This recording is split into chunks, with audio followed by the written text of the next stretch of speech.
Okay, Marbriga, welcome you again as we pay tribute to our seniors who have been the foundation of our community here in beautiful Dangriga. Everybody follow now beautiful, but this place is beautiful, you know. And so with me, I have the one and only Mrs. Felicia Nunez. But many people will not find Felicia, but they'll find Nen. So don't come and look for Felicia. You won't find her. You have to say Felicia Nen. Then they'll know who you're talking about. And everybody from the youngest to the oldest, they know of Nen because of the contribution, because of what she does in our community. She's another Mother Teresa. Because when we're hungry, you duck up the full show. Hey, you don't worry, you're coming for the belly full. And she's very talented. She has a book she's written, she's an author, and we're going to talk about that book. She never said Niregigi. They said Nanigi, Niregigi. Niregigi. From my heart to my fire heart. Gift from my heart. Heart to my fire heart, right? And she was the president of National Garifuna Council Dangriga branch, and I was the vice president at that time under her direction and guidance. She has been a public officer, retired public officer now, through the Human Development Office Ministry. She was one of those who mobilized women in this community along with the Michigan partners, because I learned how to do basic plumbing because of Nen and Michigan partners. Well, she also mobilized women to learn how to sew Garifuna attire. Like she tell me I had a repeater. Never did finish. But Miss Nen, we want to welcome you. Receive our motivo. Mawagunda, you're allowed €1. They are down low. We don't have the blue wagabutuma. Kala badu boy. Lo hasubu duni amu. Lo abala ugusho. Aba ofuri. Aba agutu. Yeah. So Jaffa 2 1 year Dangriga. Ceremony. So uba get fair one bogo kala aduga balboy.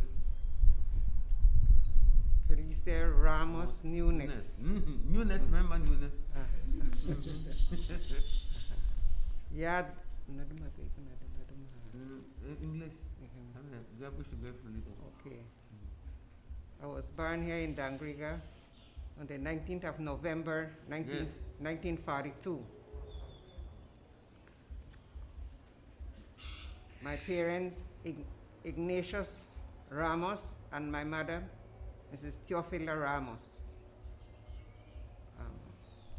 I am part of the branches of TV Ramos. Thomas Vincent Ramos is my daddy's uncle. My daddy's daddy and TV Ramos are two brothers. So TV Ramos is my daddy's uncle. So he's a granduncle. Yes. As I said, born here in Dangriga. Attend school here in Dangriga. Have married here in Dangriga. Have 5. I am from the family of nine of us. But 7 have died. Only 2 of us left now. Me and my sister Bernadine. From a large family. I have 5 children. I have 11 grandkids. Wow. And I have 4 great grandchildren. Okay. So tell us where you worked. Okay, I used to work as a social development department. At that time, they call it social development department. I started working in 1974. And from auxiliary social worker, promoted to youth development officer, then promoted to Human Development Officer, and then if we call it the Social Development Officer. My role was to work with young people to empower them. The same thing with the adults. 4-H, we organize groups. We teach them self-discipline. We usually had PPD program, personal development program, whereby we work with the youth so that they could have hope in themselves that they will be better person as they grow older. We have projects like the 4-H Center. We send them to the 4-H Center. At that time, they have kids that cannot go to high school because they do not pass their PSC. So their parents came, and I would send them to the 4-H Center in Belmopan, where they learn agriculture, they do animal husbandry, and at the 3 months training, each child was given a project. If you want a pig project, you get a pig project. You want chicken project, you get chicken project. If you want a cow, you get a cow to raise it, whatever you want. If you want to do plumbing, we provide you with the materials, and then you check on those children, whereby what they learn at the 4-H Center, they will continue at home, raising their chicken so that they would learn to be self-sufficient. And they grow, we have beans at agricultural show. My job was to take the young people to agricultural show to do their training, to sell their produce. As an officer, I work with them. Everybody must produce. So when the time comes for agricultural show, each person take their produce to the agricultural show so that they can display and sell. That was starting them with the entrepreneurship. You know, the same thing with the women. My job with the women was to empower the women. And empowerment, you get your education, but you learn some skills, because sometimes we have our diploma, we have our education, but we can't find no job if there is no white-collar job. And as a social worker, we do jobs. You have to dirty your hands so that later on, the end result, you'll be able to get your soap and clean your hands. You know what I mean? And the women was income generating projects for the women. You learn to sew, you learn to cook, you learn to do whatever skills that is needed that will be beneficial for you later on. You do sewing, whereby you can teach your children, teach other people, you know.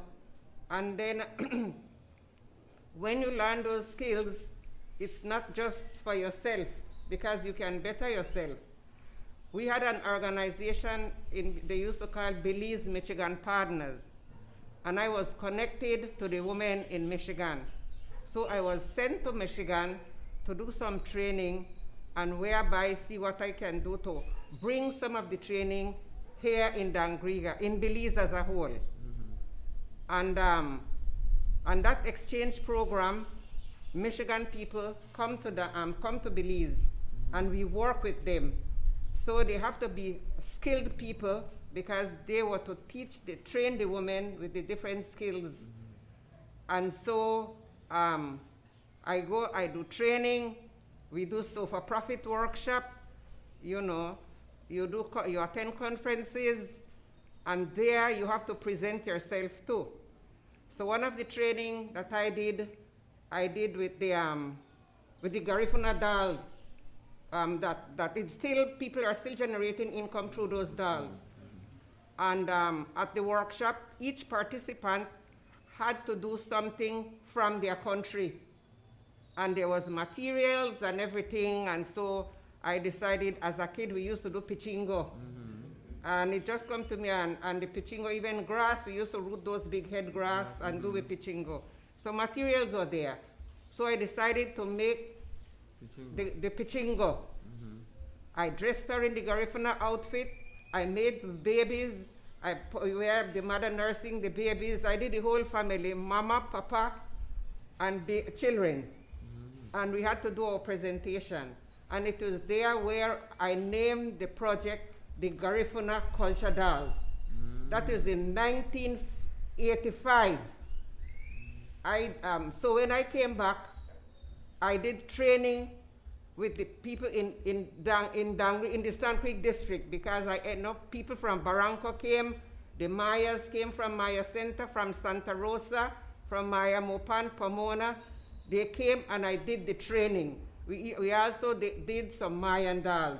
We dressed them like the Mayan, and and those were income generating projects for women. And apart from that, we did sewing, we did soap making. From the soap making, we did tie-dye, batik. Batik is where you put the design on the material and then you put the paraffin, the candle. And after you do that, you crumble it and you have your dye. So wherever the candle is, it won't penetrate the material. So when you finish that, you dip the material in hot water with salt so that it doesn't run, and then so that you could melt off the candle from off the material, and then there where you will get your batik. Well, the tie-dye, you crumble it, any design, you wrap it, you tie it, and you dip it in your dyes and so on, and then you get your tie-dye. Those projects, the ladies used to take them to Belmopan, 3 yards, 4 yards. You make those kaftan, we used to sew them, and those were the way the ladies generate some income. Most of the time we cater for single parent. There were parents who were single parent, and my idea was to teach them skills so that they could improve their quality of life with their family. I work countrywide. I was transferred from Dangriga to Belize City, but I worked the whole of Belize rural. I wasn't transferred to PG, but whenever an officer have a workshop, we go and help each other. We used to do networking, even with Ministry of Works or with some of the schools, so that we can empower our women. In order to be a social worker, you have to love people, because you meet with the cross-section of the community, and each people behave different from each other, and you have to try and understand people. You cannot be selfish. You cannot be hateful. You have to be tolerant. You have to be understanding. You have to be kind, because when you meet up, let's look at, you meet up with some situations, you go to a home. We used to be out. Social officers have to be out, visit the home. If there's a situation, see what you can do. We cannot solve all the problem, but we can solve some of the problems. And if the problems or whatever is beyond your control, always make referrals, because there is always somebody out there who can help you, help that person. And that's the way I look at it. You go to a situation, you say, oh my God. But you cannot show the people that's oh my God, but in your heart. But your duty is to reach out to that person, how you can help that person. And my thing is, treat a person the way you would like to be treated.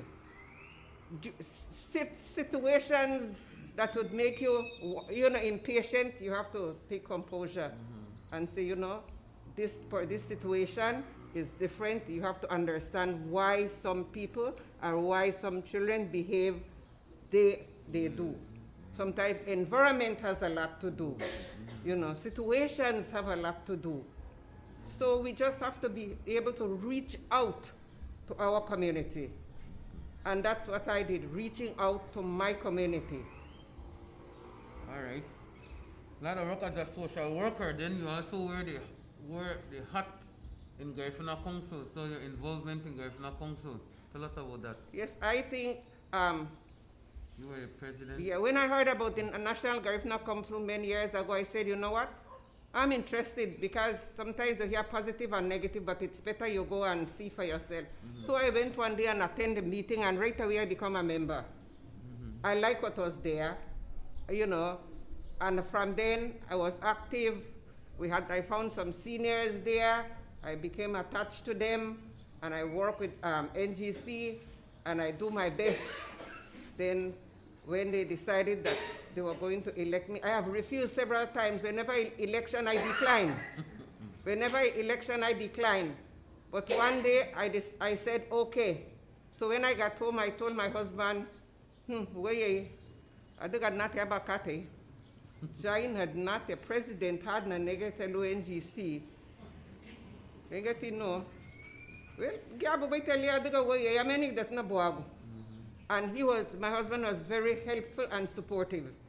Everything that I put myself in, go ahead. And when I work with the National Garifuna Council as the president, I want to see that the organization advance and develop. I didn't have problem in having meetings because people attend my meetings. I write letters every time I have meeting. I send notes. Please attend meetings such and such a date, and people attend meeting. We came and we discussed what is needed to be discussed so that we could uplift our organization. You know, National Garifuna Council was the voice of the Garifuna people because we went to Belmopan to fight for some civil servants that were treated in a disgusting way. And we went, we discussed it, we met with the prime ministers then, and then we get things done. Our voice was heard. When they were taking lands from the Honduranian people in Honduras, Mr. Flores, you know, Guzman Ellis, we went to Belize City and discussed in front of the Honduranian embassy to fight for the rights of the Garifuna people. And through those fighting, there were 16 villages were able to get their land title. 6, even though they were trying to, they shoot some of the people to get them off their land, you know. It's still happening right now. Yes, but we went and we fought for those people. And 16 of the villages were able to get their land title. That's the same way with the National Garifuna Council. It's an organization, it's a body that can help the people, help our people. But we cannot stay one side and criticize and you don't know what is in it. Come in, discuss, come in with ideas. See how we can uplift our organization, uplift our people. Because some people say, Lagum Shagwa, Magum Shagubay, Magum Shagubay. The same way they say the Garifuna language will die out, no way, it will not die out. There will be some after us who will be able to take the reign and build the Garifuna culture. Amen. Then I also know that you are a good cook, excellent cook. You do California mixed fruit for the cake, blackening, ham.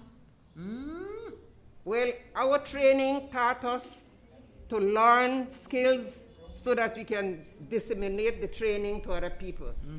So we used to have workshops. I attend workshops, I attend training, I learn. If they say they're going to teach ham, I'll be there. They teach how to make mixed fruit, I'll be there. Preserve. And I tried it here.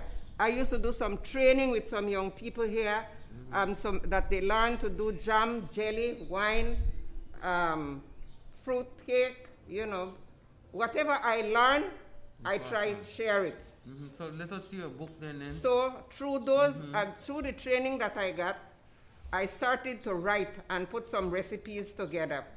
There are set recipes that are mine, and when I do my recipes, I experiment at home when everybody's sleeping.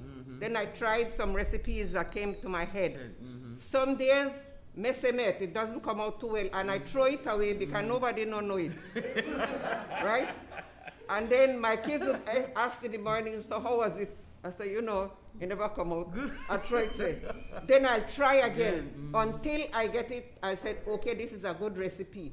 Then I put it together, and then I decided to write this book.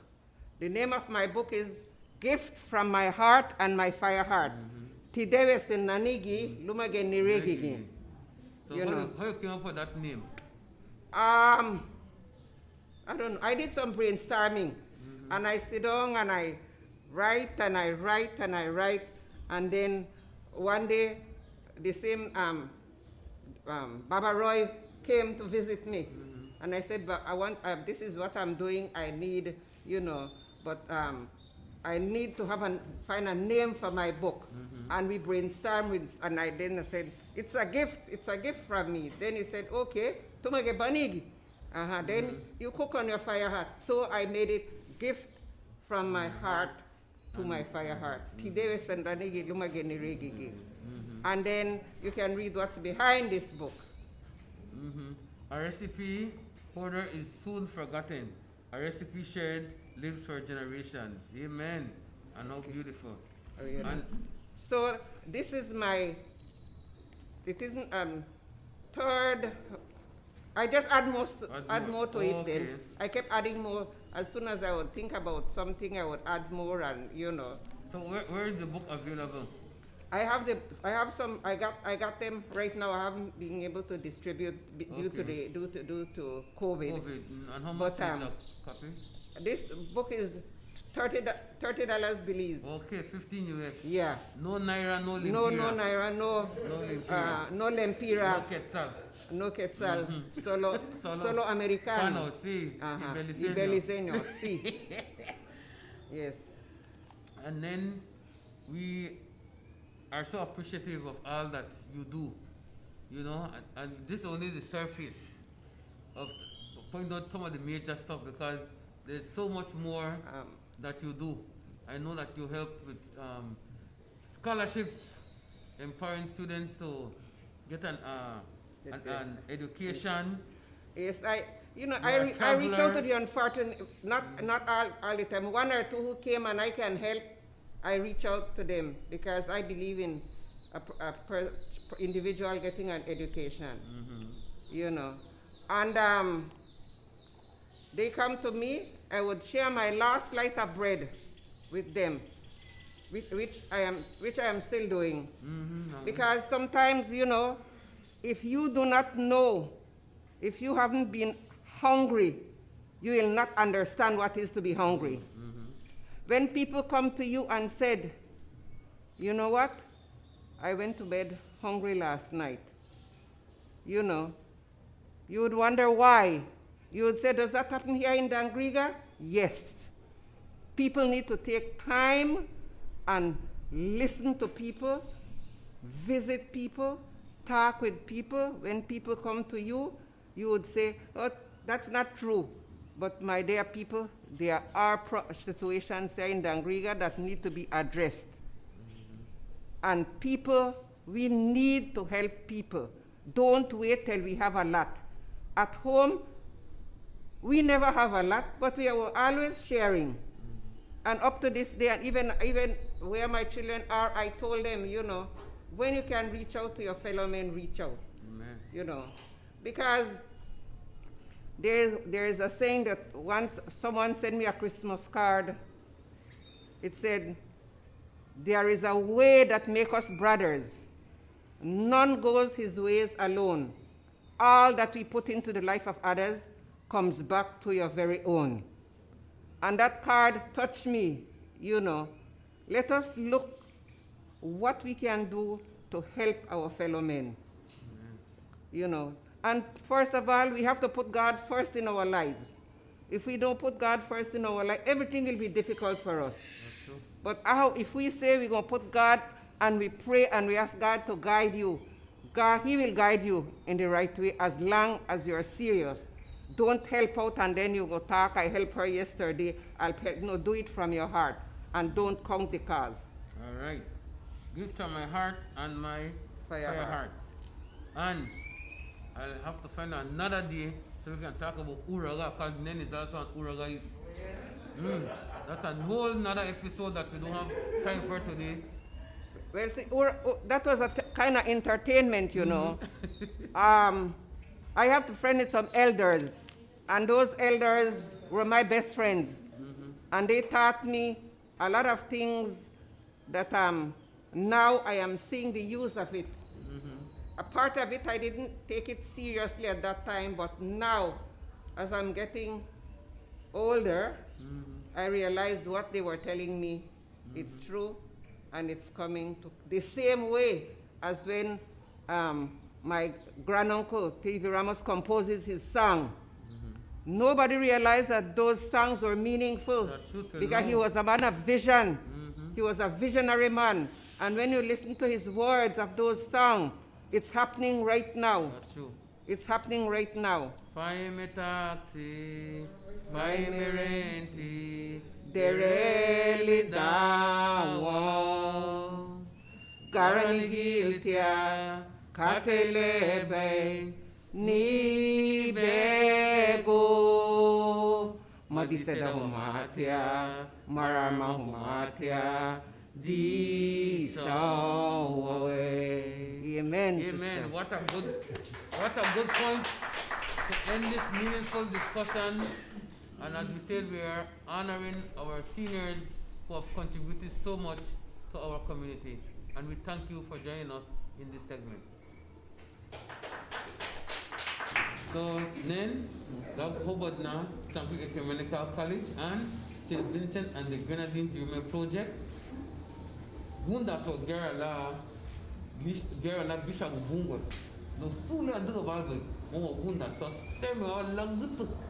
Nega can and Lagut as you vote. Lagut Samuel Bishop Bungo. Receiving no more tea, now so Karuma Nanigi, ceremony. God.